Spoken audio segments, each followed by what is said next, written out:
बुरे वक्त से नहीं डरना चाहिए, क्योंकि यही वक्त आपको मजबूत बनाता है और नए रास्ते दिखाता है। हेलो जी, नमस्कार। मलहांस पटार में आपका स्वागत है। आई होप आप सब अच्छे होंगे और हम भी परमात्मा की दया से और आप लोगों की दुआओं से बहुत अच्छे हैं। तो देखिए, जीवन में हम कामयाब तभी होते हैं जब हमारा जीवन संघर्ष से भरा हुआ होता है और परिस्थितियाँ हमारे सामने चुनौतीपूर्ण होती हैं, कठिनाइयों से भरा होता है। उन्हीं में तप के हम कुंदन बनते हैं। सोने जैसे सोने को आग में तपाया जाता है तो कुंदन बन जाता है। इसी से रिलेटेड आज मैं एक छोटे बच्चे की छोटी सी मोटिवेशनल स्टोरी आपको सुनाऊंगी।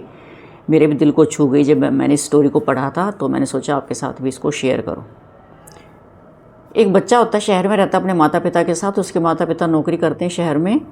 तो जब भी जैसे बच्चों की छुट्टियां होती हैं, बच्चे अपने गांव जाते हैं दादा दादी के पास। तो बच्चा भी ऐसे अपने दादा दादी के पास गांव में आया और उस बच्चे ने अपने दादाजी से एक प्रश्न किया कि दादाजी, मैं आप जितना कामयाब और स्ट्रॉन्ग कब बनूंगा या बन पाऊंगा भी या नहीं। तो उसके दादाजी ने उत्तर देने की बजाय उसको एक नर्सरी में लेके गए, पौधों की नर्सरी में, और वहाँ से 2 पौधे लिए विद पॉट, और लाकर बच्चे को समझाया कि एक पॉट को हम घर के अंदर रखेंगे और एक पॉट को हम बाहर ज़मीन में लगाएंगे। और बच्चे को ये कहा कि जब आप फिर आओगे दोबारा से, तब हम ये देखेंगे कि कौन सा पौधा जो है वो अच्छी ग्रोथ करेगा। तो बच्चे से पूछा दादाजी ने कि आपके अनुसार कौन से पौधे की ग्रोथ अच्छी होनी चाहिए। तो बच्चे ने कहा कि ऑब्वियस है कि जो पौधा अंदर रहेगा उसे ना धूप झेलनी है, ना बरसात झेलनी है, ना उसको कोई पशु नुकसान पहुंचा सकता है, ना कोई कीड़ा मकोड़ा नुकसान पहुंचा सकता है, और वो अंदर सुरक्षित रहेगा ज़्यादा। जैसे हम अपने रहने के लिए घर बनाते हैं, हम अपने घर में सुरक्षित रहते हैं, ऐसे ही ये पौधा भी जो है वो सुरक्षित रहेगा, और बाहर वाला पौधा जो है वो अच्छा सर्वाइव नहीं करेगा। ये बच्चे का उस समय उत्तर था। तो दादाजी ने कहा कि कोई बात नहीं, आप जब फिर आओगे दोबारा छुट्टियों में, तब हम इस विषय पे चर्चा करेंगे और मैं आपके प्रश्न का जवाब दूंगा। तो बच्चा वापस चला जाता है शहर माता पिता के साथ और अपनी पढ़ाई शुरू करता है। 2 साल बाद बच्चा फिर वापस गांव में आता दादाजी के पास, और तब उसके दादाजी उसको दिखाते हैं, पहले अंदर वाला पौधा दिखाते हैं कि देखो अंदर वाले पौधे ने कितनी ग्रोथ की है, इतनी बढ़िया आराम परस्ती के माहौल में रहा है, ना उसने तूफ़ान के झोंके झेले हैं, ना उसने धूप झेली है, ना उसने सर्दी झेली है, और ना किसी जीव ने उसको नष्ट किया है। तो बच्चे ने देखा कि उस पौधे जितना लगाया था उससे हार्डली थोड़ा बहुत उस पौधे की ग्रोथ होगी, और उस पौधे की ग्रोथ कोई ख़ास नहीं हुई थी। तब दादाजी उस बच्चे को बाहर लेकर गए जहाँ बाहर पौधा लगाया था, और वो पौधा जो है एक पूरा वृक्ष का रूप ले चुका था। उसकी जड़ें ज़मीन में बहुत गहरी फैल चुकी थी और शाखाएं भी बहुत ही फैली हुई थी। पक्षी उसके ऊपर चहचहा रहे थे। उसने फल देना भी शुरू कर दिया था। तब बच्चा बड़ा आश्चर्यचकित हुआ। बच्चा था ना छोटा, इतना दिमाग नहीं सोचता था कि भी कारण क्या है।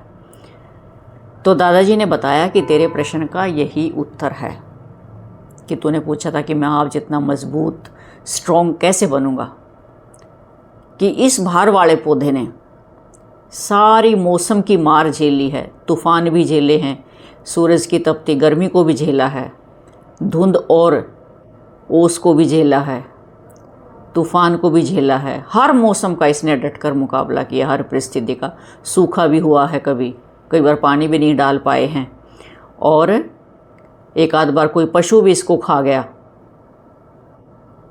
पीछे से, और फिर भी ये पौधा जो है अपनी कितनी जड़ें फैला गया। क्यों? क्योंकि इसने संघर्ष किया है, और जितना संघर्ष किया है उतना ही ये मजबूत बनता चला गया। और अंदर वाले पौधे ने कोई संघर्ष नहीं किया, वो जहाँ था वहीं का वहीं बना रहा।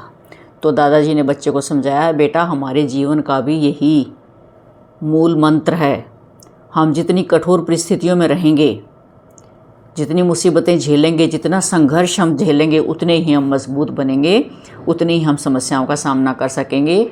और अगर इस पौधे की तरह हम ऐसे ही छुई मुई बन के रहेंगे तो हम कभी भी जो है दुनिया का, समाज का, आने वाली मुसीबतों का हम मुकाबला नहीं कर पाएंगे और हम टूट जाएंगे। तो छोटी सी कहानी है, एक बहुत अच्छा संदेश दे के जाती है। कि हमें बहुत मजबूत रहना चाहिए, हार्डशिप हमें झेलनी चाहिए। और मैं तो एक मैसेज देती हूँ पेरेंट्स को कि हमें भी सभी रिसोर्सेज होते हुए भी अपने बच्चों को इतने पैम्परिंग चाइल्ड नहीं बनाना चाहिए। उनको हर परिस्थिति में से निकालना चाहिए, उनको हर हार्डशिप में झेलना चाहिए। आजकल बच्चे क्या पैदा होते गाड़ियों में घूमना शुरू कर देते हैं। नहीं, कभी कभी उनको बस में भी ट्रैवल करने दें, ऑटो रिक्शा में भी ट्रैवल करने दें, साइकिलिंग भी उसको करने दें। तो हर परिस्थिति में उनको उनके टारगेट्स दें कि कोई अपनी फ़ीस भरनी है वो खुद लाइन में लग के फ़ीस भरें, बैंक को कोई काम करना वो खुद करके आएँ। उनको अपॉर्चुनिटीज़ दें, एक्सपोज़र दें हर चीज़ का, हर परिस्थिति का, हर हार्डशिप का। कई बार ऐसी परिस्थितियाँ आ जाती हैं कि वहाँ ना पेरेंट्स होते हैं और ना बच्चे की कोई सहायता करने वाला होता, तो बच्चा फिर हैंडीकैप्ड हो जाता है। तो बच्चे को हर माहौल में से निकालें अगर बच्चे को स्ट्रॉन्ग बनाना है तो ये आज मेरा एक छोटा सा मैसेज था। और देखिए, अंत में एक छोटी सी बात और कहूँगी कि जितने भी महान पुरुष हुए हैं वो थ्रू आउट लाइफ कुछ ना कुछ सीखते रहे हैं। उनकी पढ़ने की, सीखने की आदत कभी भी ख़त्म नहीं हुई। जो ज़िंदगी भर सीखते रहे वही महान बने हैं। और जिन्होंने लर्निंग की है ज़िंदगी में ज़्यादा, उन्होंने ही अर्निंग ज़्यादा की है। तो अगर आप अर्निंग ज़्यादा करना चाहते हैं तो हमारा एक और नया चैनल शुरू किया अभी महीना पहले मेरे हस्बैंड ने, money and growth with doctor Malhan. एक बार फिर सुन लीजिए ध्यान से, money and growth with doctor Malhan. अगर आप ज़िंदगी में वेल्थ क्रिएट करना चाहते हैं, बहुत अच्छी ज़िंदगी जीना चाहते हैं, फाइनेंशियल फ्रीडम चाहते हैं, टाइम फ्रीडम चाहते हैं, तो उस चैनल पे ज़रूर जाएं। और उस पे आपको बहुत मोटिवेशन मिलेगा, नए नए तरीके मिलेंगे कि हम वेल्थ कैसे क्रिएट करें। तो उस चैनल पर ज़रूर जाएं, वीडियोस देखें। अगर पसंद आए तो चैनल को सब्सक्राइब भी करें और उस चैनल के साथ भी जुड़ें। और इस चैनल पे भी भाई जिन्होंने सब्सक्राइब नहीं किया प्लीज़ वो सब्सक्राइब कर लें। वीडियो पसंद आई है तो लाइक, शेयर, कमेंट कर दें। और जिन्होंने सब्सक्राइब किया हुआ चैनल उनका दिल से बहुत बहुत धन्यवाद। एक बार फिर कहूँगी, मनी एंड ग्रोथ चैनल पर एक बार ज़रूर जाकर देखें अगर आप वेल्थ क्रिएट करना चाहते हैं और ज़िंदगी में कामयाब होना चाहते हैं। तो मिलते हैं एक और ऐसी मोटिवेशनल वीडियो के साथ, तब तक के लिए बाय।